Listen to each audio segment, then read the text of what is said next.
Tired of juggling multiple apps and losing valuable customer data in the process? This video will show you how to integrate Wati, your WhatsApp business API provider, with Boat, your CRM, for smoother workflows and happier customers in under 90 seconds.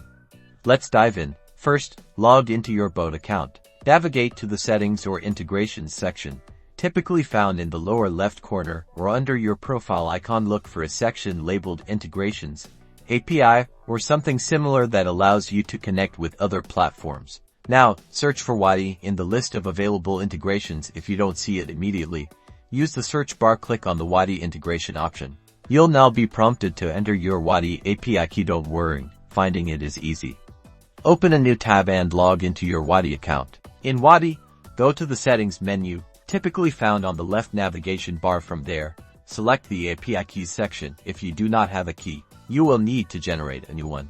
Copy your unique API key back in Boat. Paste the API key into the designated field. You might also be asked for other information, like your Wati account ID, which you can also find in your Wati settings. Make sure all the required fields are correctly filled. Once you've entered all the details, click the Connect or Authorize button. You should now see a confirmation message indicating that the integration was successful. Boat and Wati are now connected, allowing you to automatically sync contacts, trigger workflows based on WhatsApp interactions, and gain a 360-degree view of your customers. That's it, you've successfully integrated Wati and Boat, unlocking powerful automation and improved customer communication. Start exploring the possibilities today.